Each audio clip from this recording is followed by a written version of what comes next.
Hi there, Robin here, and today we're going to be talking about a combo amp subwoofer package from Lanzar. It's called the AQTB8, 8-inch subwoofer. It's a super slim sub, and they advertise it as a 1,000-watt amplifier. The amazing thing is, right on the box when you get it, the last two lines on it say that it's an 85-watt amplifier with a 200-watt subwoofer. So 1,000 watts peak. Don't get me wrong, I really like this thing. It's pretty awesome for what you get, and it's right for a certain type of person who's looking for an amplifier with a subwoofer built into it. A lot of people don't even realize this exists until they see it. So if you've got tons of room on your boat or vehicle and you've got room for a sub or two 10s or something like that and an amplifier, then you definitely want to buy your things separate. This was originally built for people with pickup trucks that had just basically a bench seat in the front and nothing in the back. No room, no space, no nothing. And you wanted a subwoofer. So they came out with this product here. It's evolved, and now it's become a product that people use in all kinds of places. Anywhere where you lack the room or you don't want to put a box in there to put subs, but you do want to improve your sound quality, you would look at something like this. So yes, you can get that amplifier in because of the side panel or anything around you, but you really don't, either because of work or,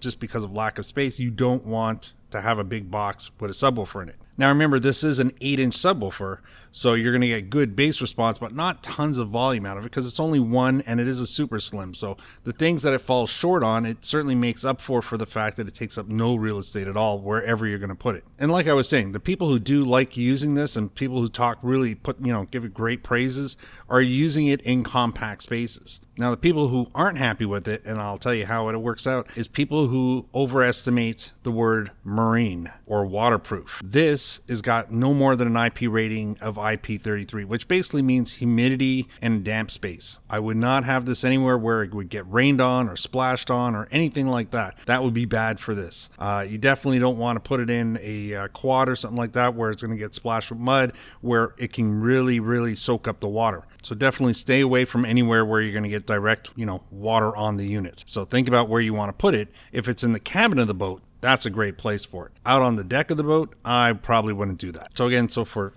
work vans, for pickup trucks, anywhere where, you're limited for space or the space is more important for everything else but an actual subwoofer, this would be a great way to go. So let's cover some of the features on the actual unit. It's pretty straightforward. I mean, when features, it's all in one. That's the big feature. The gains of having all of that is it's going to take up no room. What does it physically have on the actual unit? We'll start with the other side and take a look-see. Even though they legitimately come up front and do tell you that it's got an amplifier that's 85 watts, I did have to put it on my big power supply, and I'll show you what that looks like now. So now I have two bench testing power supply. One of them's a PS35KX. That's a big one. That's the one we run for things like this amplifier. And then for all the head units, we can run that on the small one called the PS9KX. Now, the 36 it peaks out at 36 amps, which is pretty impressive, and it goes all the way up to, I think, like 15 volts. I used that one for this because I realized pretty fast that it was going to take a lot of amperage. This unit here actually drew 10 amps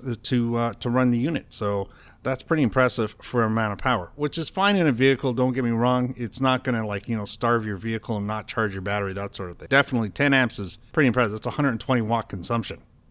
So on the unit, it's very easy to set up. You've got inputs for RCAs. You got high level inputs in case all you have access to are the speakers in the back. Two fuses built into them. They're blue, so that's 15 amps each. And then you've got your positive, your remote, and your ground. Screw down terminals. Do definitely use 4 to 8 gauge wiring on this. The remote wire is the blue wire on your head unit. And that's it. There's no more to hook up because everything's built into it. There's no speaker outputs. There's none of that. So we'll turn the amp around and take a look-see at the actual controls.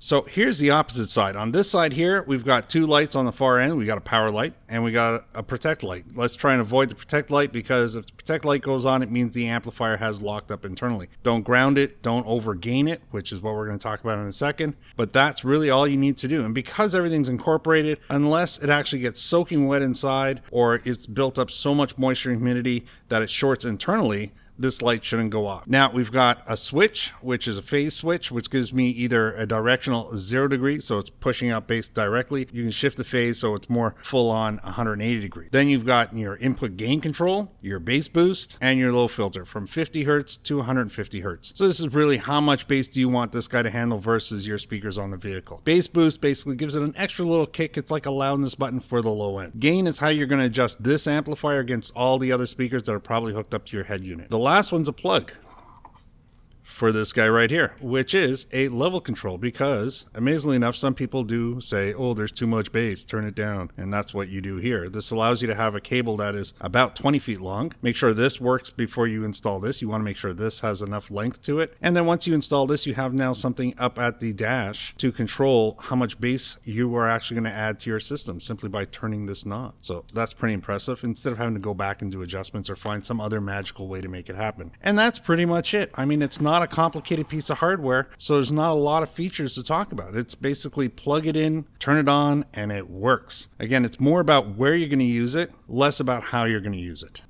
And there we go. That's been the Lanzar AQTB8. That's their 8-inch self-powered subwoofer.